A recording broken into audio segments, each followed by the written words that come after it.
In this video, we will show you how to select all photos in Google Photos.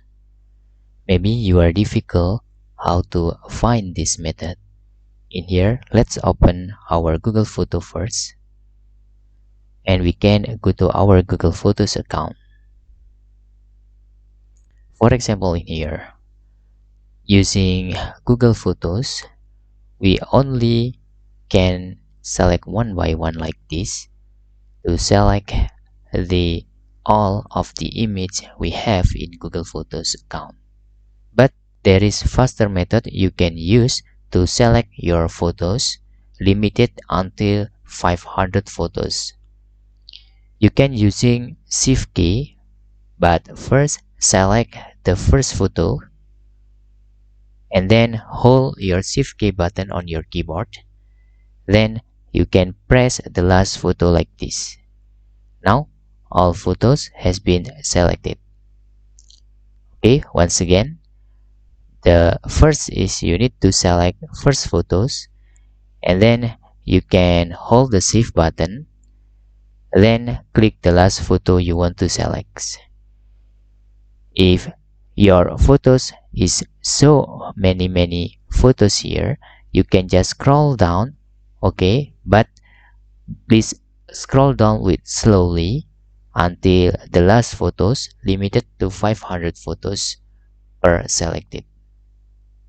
Then after you scroll down slowly, you can press shift button again on your keyboard, then you can select the last photo with the last 500. Okay, and you can also reverse this method like this. Okay, you can select the last photo first and make sure if the photo on your account is so much photo, you can open with slowly until all photos is open like this. You can select the last and then hold your shift button and select the first photo, and all between the first and the last will select it also. You can also doing this on your album on Google Photos. This is my album.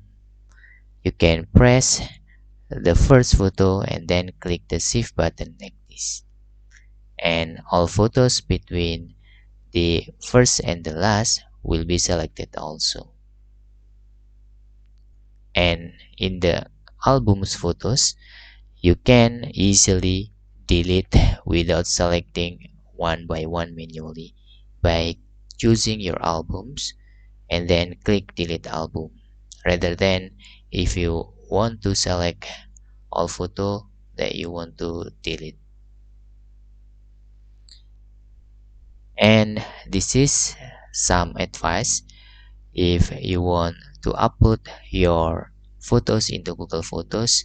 Just create the album, so if you want to delete later, you can delete the album manually with easy step like this, rather than you just upload without creating the album. And hope this video helpful for you.